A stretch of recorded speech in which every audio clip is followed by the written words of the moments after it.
करने के लिए जा रहे हैं दर्पण सूत्र के बारे में। दर्पण सूत्र क्या होता है? तो दर्पण सूत्र एक ऐसी फॉर्मूला होता है जो दर्पण का फोकस दूरी, वस्तु की दूरी और प्रतिबिंब की दूरी के बीच एक संबंध स्थापित करता है, एक रिलेशन दर्शाता है।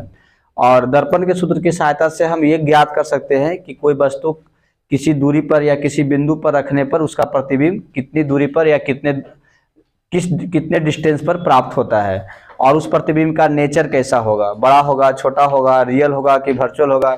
ये सब हम इस सूत्र की सहायता से क्या कर सकते हैं? ज्ञात कर सकते हैं। तो आज हम सीखेंगे, इस सूत्र को निकालने के लिए सीखेंगे ये फॉर्मूला कैसे निकलता है, इसका ड्राइवेशन क्या होता है। आज इसका हम ड्राइवेशन समझेंगे। समझ रहे ना? किसका ड्राइवेशन? दर्पण सूत्र का, मिरर फॉर्मूला का। अब मिरर फॉर्मूला क्या होता है? मिरर फॉर्मूला क्या होता है? 1/u अब प्लस 1/v अब बराबर 1/f। यही मिरर फॉर्मूला होता है। u जो है वस्तु की दूरी है, v जो है प्रतिबिंब की दूरी है, और f क्या है? फोकस दूरी है। ये फॉर्मूला हमें ड्राइव करना है। तो ये फॉर्मूला ड्राइव करने के लिए हम क्या लेंगे? अवतल दर्पण का प्रयोग करेंगे। किसका प्रयोग करेंगे? अवतल दर्पण का प्रयोग करेंगे। कोई दिक्कत? तो ये मान लेते हैं कि अवतल दर्पण है, इसका कुछ नाम रख दीजिए। नाम रख दीजिए यम एन। क्या रख देते हैं? यम एन। कोई दिक्कत? उसके बाद देखिएगा, यहां पर हम एक प्रिंसिपल एक्सिस खींचते हैं। ये बहुत अच्छा स्केल है।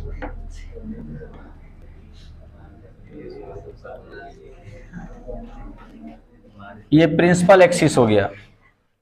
इसको हिंदी में बोलते हैं प्रधान अक्ष। क्या बोलते हैं? प्रधान अक्ष। कोई दिक्कत?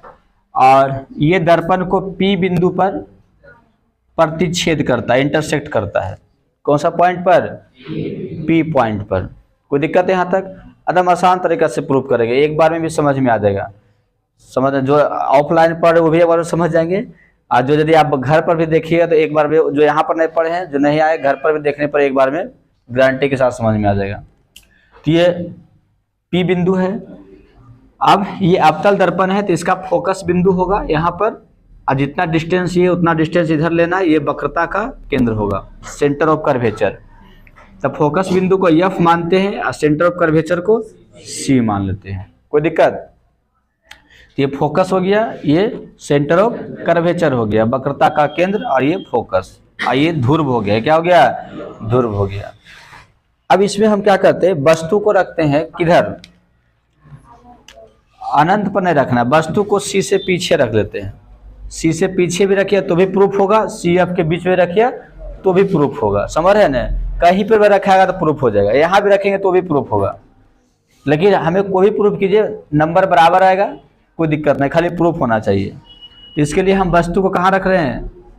C के पीछे, C और अनंत के बीच है ना, या C के पीछे ही बोल सकते हैं। यहाँ पर वस्तु रखा गया, ये ऑब्जेक्ट हो गया। इस ऑब्जेक्ट का नाम रख देते हैं A और B। A और B हो गया। अब इस ऑब्जेक्ट का इमेज कहाँ, प्रतिबिंब कहाँ बनेगा, कैसा बनेगा, इसका रे डायग्राम खींचना है, एन करना है। इसका प्रतिबिंब कहाँ बनेगा, कैसा बनेगा, क्या करना है? इसका रे डायग्राम खींचना है। तो रे डायग्राम खींचने के लिए आपको क्या करना होगा बताइए? क्या करना होगा? रे डायग्राम खींचने के लिए एक लाइन खींचना होगा जो प्रधान अक्ष के समांतर है, यहां से गुजारना है। एक लाइन ऐसे, ये लाइन ऐसे गया, और यहाँ पर पार नहीं होगा, दर्पण है, मिरर है, तो मिरर से लाइट पार करता है नहीं, यहाँ आकर टकरा गया। और जब टकरा गया तो कहाँ से गुजरेगा? फोकस से गुजरेगा। तो यहाँ फोकस ये है, देखिए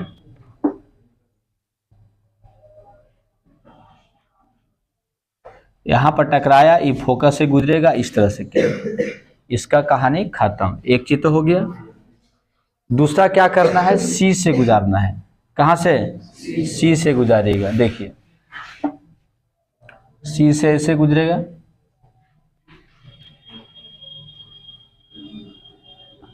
और जो C से गुजरेगा, C से जो गुजरेगा टकराकर उसी पर क्या होगा? लौट जाएगा। जैसे आएगा वैसे चल जाएगा। बताया था ना, जो सेंटर ऑफ कर्वेचर से जो लाइट पास करता है, जो किरण करता है, वो रिफ्लेक्शन के बाद क्या होता है, वो अपना पाथ को ही रिट्रेस कर लेता है। अब क्या होगा, जहां दोनों इंटरसेक्ट कर रहा वहां पर क्या बनेगा, प्रतिबिंब बन जाएगा। तो यहाँ से ऐसे परपेंडिकुलर खींच दीजिए, ये बन गया प्रतिबिंब। इसका नाम रख दीजिए ए डैश और बी डैश। ए डैश और क्या रखा जाएगा, बी डैश रखा जाएगा। कोई दिक्कत? अभी भी पूरा नहीं हुआ, इसके लिए एक चीज और करना पड़ेगा। इमेज फॉर्मेशन के लिए इतना ही रे डायग्राम काफी है, लेकिन जब हम प्रूफ करेंगे तो एक लाइन और खींचना होगा। एक लाइन क्या खींचना होगा कि यहाँ से एक किरण को पोल पर आपतित करवाना है। कहाँ पर करवाना है, पोल पर, यानी पी पर आपतित करवाना है। देखिए यहाँ से ऐसे रे आएगा, ये पी पर टकराएगा, कोई दिक्कत? और यहाँ पर टकराएगा तो ये भी एजी से गुजरेगा। क्यों? आपतन कोण परावर्तन कोण को बराबर करते हुए ये भी यहीं से गुजरेगा। देखिए ये भी यहीं से गुजरेगा, ऐसे करके। अब ये फिगर पूरा कंप्लीट हो गया है। अब ये फिगर पूरा क्या हुआ, कंप्लीट हुआ। इस तरह से आप फिगर बनाते हैं तो आप ज्यादा प्रूफ करने में लंबा होगा ही नहीं, समझ रहे हैं? आसानी से शॉर्ट में प्रूफ हो जाएगा। अब यहाँ पर देखिए, आप ही बताइए क्या क्या मानना है। माना कि अवतल दर्पण यमयन है, क्या है, यमयन है, हो गया। उसके बाद यहाँ वस्तु क्या है, यहाँ वस्तु ए बी तथा प्रतिबिंब क्या है,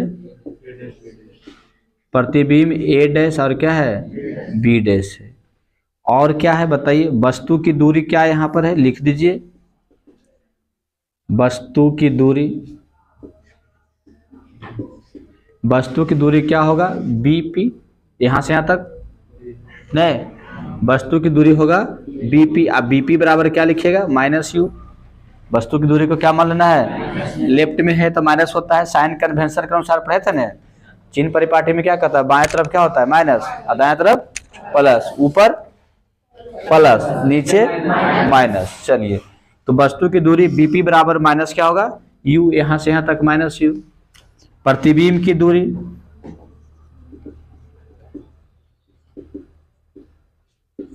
प्रतिबिंब की दूरी ए डैश पी।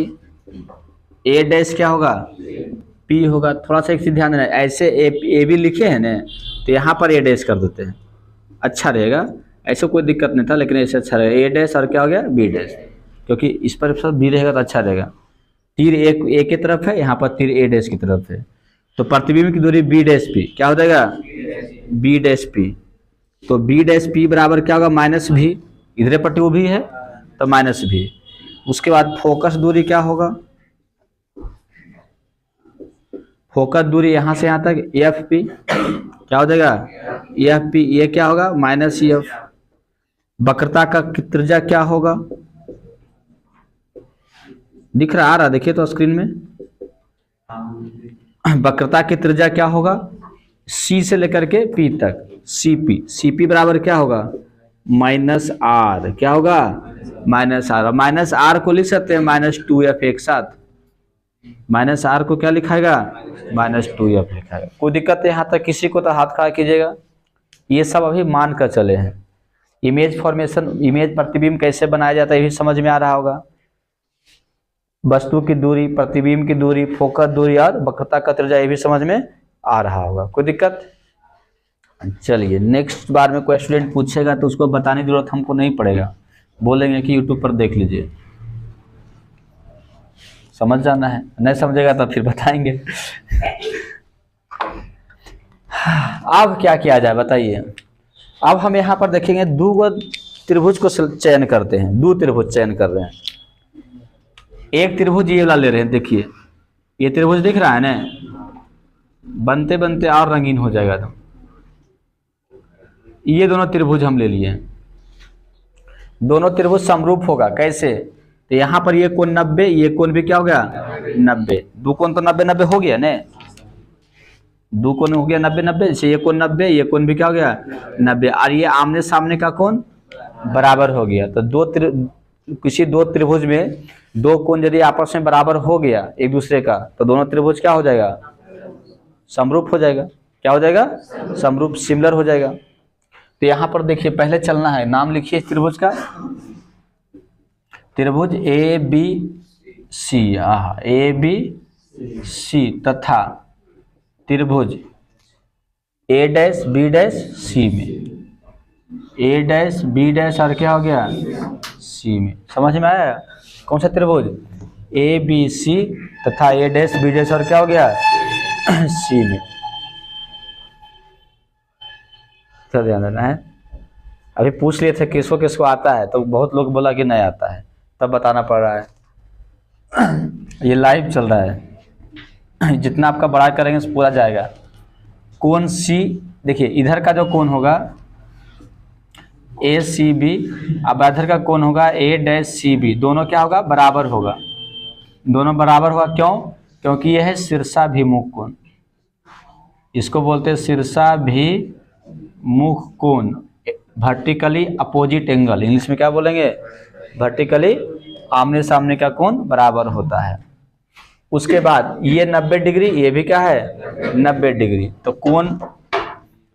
कोण बी बराबर कोण बी डैश, दोनों 90-90 हो गया, दोनों क्या हो गया 90-90 डिग्री हो गया। कोई दिक्कत? तो हम क्या लिखेंगे कि ए से, कौन सा नियम से, ए से त्रिभुज A B C similar triangle क्या हो गया A dash B dash C, दोनों ट्रायंगल सिमिलर हो गया, समरूप हो गया। और जब दोनों त्रिभुज समरूप हो गया तो उसके संगत भुजा का अनुपात क्या होता है बराबर होता है। संगत भुजा का अनुपात, the ratio of the corresponding side are equal of to congruent triangles. समझ में आया? इसमें 3 भुजा होता है, 3 भुजा हमें नहीं लेना है, 3 साइड नहीं लेना है, हमें 2 ही साइड लेना है, एगो सीधा खड़ा वाला, एगो पड़ा वाला। तिरछा जो टगल है उसको नहीं लेना है, जो टग गया उसको छोड़ दीजिए, जो खड़ा है उसको ध्यान देना है, जो पड़ा है उसको ध्यान देना है, टगलका को ध्यान नहीं देना है। तो देखिए क्या होगा, A B upon A dash B dash, क्या हो जाएगा ए डैश बी डैश, या तो ए डैश बी डैश ऊपर कीजिए अच्छा लगेगा, पहले इसको लिखिए, छोटका वाला लिख दीजिए, ए डैश बी डैश अपॉन क्या हो गया ए बी, और इसमें क्या होगा बी डैश सी, क्या हो जाएगा बी डैश सी अपॉन क्या हो जाएगा बी सी, क्या हो गया बी सी। ये समीकरण 1 बन गया। यहाँ तक किसी को दिक्कत तो हाथ खड़ा कीजिए, कोई दिक्कत नहीं है। इतना बटे इतना बराबर इतना बटे इतना, तिरछा वाला से कोई मतलब नहीं है, जो टेढ़िया नहीं दीजिए उसको, टेढ़ा जो हो गया जो नहीं। अब क्या करना है बताइए, अब हमें चलना है यहां से यहां तक बड़का में, आई छोटका में दिख रहा है कुछ, कहां से कहां तक, ये वाला पूरा, ये जहां तक रेड जा रहा है ना, ये वाला, और ये नीचे वाला रेड वाला दिखा है बढ़िया से, ये दोनों त्रिभुज में चलना है। उस समय हम प्रूफ किए थे पहले बार, तो ये फिगर काट के निकाल के बताए थे, यहाँ तो रंगीन कर देते हैं, समझ रहे होंगे, काट के निकालने की जरूरत है ही नहीं है। तो क्या चलना है, त्रिभुज ए बी सी, अब कर दीजिएगा त्रिभुज ए बी पी तथा त्रिभुज किसमें ए डैश बी डैश पी में, ए डैश बी डैश क्या हो गया पी में, दिखा त्रिभुज ए बी पी तथा ए डैश बी डैश क्या हो गया पी में, ये दोनों त्रिभुज में चलना है। फिर बताइए ये कोण 90, तो इधर वाला भी क्या होगा, इधर वाला ये भी 90, तो कोण बी बराबर कोण बी डैश, दोनों 90-90, एक चीज तो मिल गया। और बताइएगा ये वाला कोण और ये वाला कोण बराबर होगा, क्योंकि इधर वाला आपतन कोण आई, तो इधर कोण अपवर्तन को परावर्तन कोण आर, प्रकाश के परावर्तन के नियम से आई बराबर आर होता है। तो कोण आई अब बराबर कोण क्या होगा आर, कौन सा नियम से, हाँ प्रकाश के परावर्तन के नियम से, प्रकाश के परावर्तन के नियम से आई बराबर क्या होगा आर। तो देखिए ये कोण इसके बराबर, ये 90 ये 90, तो ये वाला त्रिभुज ऊपर वाला है नीचे का समरूप हो जाएगा ना, ए से क्या हो जाएगा, ए से हम बोल देंगे कि त्रिभुज ए बी पी समरूप त्रिभुज क्या है ए डैश बी डैश पी है, ए डैश बी डैश क्या है, पी है, दोनों समरूप है, दोनों क्या है, समरूप। कोई दिक्कत? आज जब दोनों समरूप हो गया तो फिर यहाँ भी वही बात होगा, संगत भुजा का अनुपात बराबर होगा, वही बात जो इसमें हुआ था। जो बात संगत भुजा में फिर कौन सा भुजा लेना है, टेढ़ा वाला लेना है कि नहीं, खड़ा वाला और पड़ा वाला। तो खड़ा वाला देखिए ए डैश बी डैश यदि ले रहे हैं, ए डैश बी डैश, तो नीचे क्या लेना होगा, A B, A B, A dash B dash बटे क्या होगा, ए बी। अब पड़ा वाला बी डैश पी क्या है, ऊपर बी डैश पी है, तो नीचे क्या होगा, बी पी, नीचे क्या हो जाएगा, बी पी होगा। ये समीकरण क्या हो जाएगा, 2 हो जाएगा। ये समीकरण कितना हो जाएगा, 2 हो जाएगा। कोई दिक्कत? अब समीकरण 1 और 2 से चलना है। समीकरण 1 और 2 से क्या देख रहे हैं, 1 और 2 से बताइए तो। लेफ्ट में दोनों तरफ सेम है, ए डैश बी डैश बटे A B, A dash B dash बटे ए बी, तो राइट तरफ भी क्या होगा, सेम होगा। तो राइट तरफ बराबर कर दीजिए, बी डैश सी बटे बी सी इधर है, और उधर बी डैश पी बटे क्या है, बी पी है। कोई दिक्कत? इसको ओन्ने कर दीजिए, इसको इधर कर दीजिए, देखिए क्या होगा, बी डैश सी, आप बी डैश पी नीचे ले आइए, और बी सी उधर जाएगा ऊपर हो गया, आप बी पी नीचे जैसे है उसे रह गया। क्या समझे? ये दोनों अदला बदली खाली किए हैं, देख समझ रहे ना, ये वाला यहाँ चला गया, वो वाला यहाँ आ गया। कोई दिक्कत? क्रॉस मल्टीप्लिकेशन से होगा ना। अब सबका मान रखिए, बी सी देखिए कहाँ दिख रहा है, जितना भी डिस्टेंस लेना है सबको पी से लेना है, इधर गलबात नहीं। अब 10 दिन और परीक्षा में बचल है, अब गलबात होगा तो कैसे पढ़ाई होगा फिर।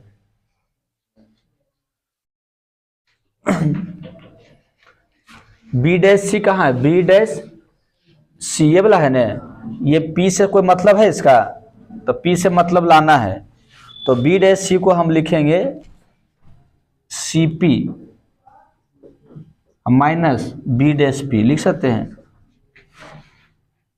देखिए बी डैश सी ये वाला है, ठीक ना, तो इसको हमको लिखना है, तो क्या लिखे, इतना यहाँ से यहाँ तक सी पी और घटाओ बी डैश पी, तो ये बचेगा ना, तो उस तरह से लिख दिए। और नीचे जैसे बी डैश पी वैसे रखना है, क्योंकि बी डैश पी पी से आ रहा है ना, तो वही रखना है। मतलब जो दूरी पी से देल है उसको छोड़ देना है, और जो पी से नहीं दे उसको पी से रिलेट करना है। किससे रिलेट करना है, पी से। ये चीज ध्यान देना है, तब आपको सही बन पाएगा बराबर। क्योंकि डिस्टेंस हम कहाँ से नापते हैं, कोई चीज का दूरी यहीं से नापते हैं ना, तो यहाँ से जोड़ना पड़ेगा, उस रूप में लाना पड़ेगा। देखिए सीपी में भी पी आ गया, बी डैश पी में भी पी आ गया कि नहीं आ गया, और नीचे भी पी है ना, सब में पी लाना। इसमें बीसी में पी है नहीं, तो बीसी को देखिए फिगर में किधर है, बीसी वाला है, तो इसको क्या लिखेगा, बीपी घटाओ सीपी लिखाएगा। क्या लिखेगा, बीपी घटाओ सीपी, और नीचे जैसे था बीपी वैसे बीपी रह गया, सब में पीपी आ गया ना। चलिए इतना समझ गए। आप सबका वैल्यू रख दीजिए, सीपी के जगह पर क्या रखाएगा, सीपी जगह पर आर या -2f जो भी रखिए। चलिए आर रख देते हैं, पहले क्या रखते हैं, -r, और फिर घटाओ बी डैश पी के जगह पर -भी, माइनस क्या हो गया, भी हो गया, और नीचे बटे बी डैश पी के जगह पर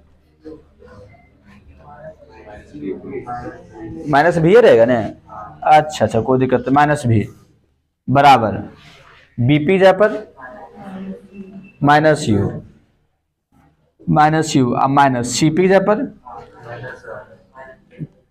-r, क्या हो जाएगा, -r, और नीचे बीपी की जगह पर बीपी जगह पर -u, माइनस क्या हो जाएगा, u हो जाएगा। कोई दिक्कत? अब देखिए ऊपर में यदि हम माइनस कॉमन निकालते हैं, इसको जब ऊपर नीचे माइनस काटिएगा ना, तो r - भी बटे भी हो जाएगा, और इसमें हो जाएगा u - r बटे क्या हो जाएगा, u हो जाएगा। नहीं समझे? जैसे दो एगो माइनस बाहर निकालती प्लस हो जाएगा, ये माइनस रहेगा, 2 माइनस है तो ऊपर नीचे माइनस क्या होगा, कट जाएगा। तो इतना समझ में आ रहा है सब? इससे भी क्या करना है, माइनस बाहर निकालेंगे ऊपर से, तो यहाँ प्लस हो जाएगा, यहाँ पर 2 माइनस है, वो माइनस रह जाएगा, और नीचे माइनस है, ऊपर नीचे माइनस कटेगा, तो यहाँ r माइनस बी बचेगा ना ऊपर में। इस तरह से हो गया। अब इसको क्या करना है बताइए तो, कहीं तो गलती नहीं हुआ है क्या? अब गुना कर दीजिए, क्रॉस मल्टीप्लिकेशन। क्या करना है, क्रॉस मल्टीप्लिकेशन कर दीजिए। उधर जगह है देखिए, तो उसमें है जगह, इसमें आ जाएगा उधर, यहाँ तक आ रहा देखिए तो, आ रहा है, वाह। क्रॉस मल्टीप्लिकेशन, यू को इन्हें से गुना कीजिएगा ना, तो देखिए u इंटू हो जाएगा r माइनस भी हो जाएगा, समझे, और उधर हो जाएगा v इंटू हो जाएगा u माइनस क्या हो जाएगा, r हो जाएगा। अब u को अंदर लेते हैं, u r हो जाएगा, क्या हो जाएगा, u r।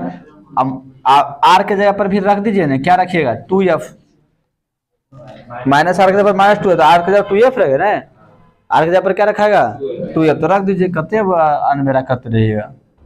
ये हो गया 2f माइनस भी, अब बराबर भी r, u माइनस क्या हो गया 2f, u माइनस क्या हो जाएगा 2f। अब अंदर ले जाइए तो देखिए क्या होगा, 2uf, यही होगा ना, अब फिर माइनस u भी, माइनस क्या हो जाएगा u भी, फिर बराबर u भी होगा प्लस में, गुना होगा ना u भी, अब माइनस 2vf, अब vf रहेगा, क्या रहेगा vf। देखिए लिखा रहा अंत तक, चलिए ठीक है। अब क्या करना देखिए, इसको इधर लाइए और u भी को उधर ले जाइए, तो 2uf, और वो आएगा तो प्लस 2vf, और उधर जाएगा तो u भी था, आइएगा प्लस, तो प्लस प्लस 2u भी हो जाएगा, नहीं समझे, इधर ध्यान देना बढ़िया से। ये वाला एन से आएगा प्लस में हो जाएगा ना, और u भी पहले था उधर प्लस में, और ये भी जाएगा तो प्लस में, तो दोनों सेम चीज है, u भी जुटेगा तो 2u भी क्या हो जाएगा 2u भी। अब भाग दे दीजिए सब में, देखिए 2 पहले कॉमन निकाल लीजिए, 2 सब में क्या करते हैं कॉमन निकालिए, तो हो जाएगा uf, अब प्लस क्या हो जाएगा vf, और उधर हो गया 2 गुने u भी, तो 2 कट जाएगा। अब दोनों तरफ डिवाइड कीजिए किससे, uvf से, सब में, जैसे देखिए uf में भी दीजिए uvf से भागा, प्लस vf में भी दीजिए uvf से भागा, अब बराबर uv में भी दीजिए uv क्या हो गया f से भागा। r लिखा हुआ देखिए तो, नहीं कटा है अभी तक, चलिए ठीक है। अब क्या करना है बताइए, कुछ कट रहा है इसमें, देखिए uf कट रहा है, uf कट रहा है, vf कट रहा है, vf कट रहा है, uv कट रहा है, तो क्या बच रहा है 1/v बचा, 1/v, अब प्लस 1/u, अब बराबर 1/ क्या होगा, यह प्रूफ हो गया। यही है दर्पण सूत्र, यही क्या है दर्पण सूत्र। 5 नंबर वाला में आएगा तो थोड़ा सा लंबा रहेगा ही नहीं, ये आसान ही तरीका है, मतलब कोई ज्यादा टफ नहीं है। कौन कौन नहीं समझे जो हाथ खड़ा कीजिएगा, वाह सब एक बार में समझ में आ गया नहीं।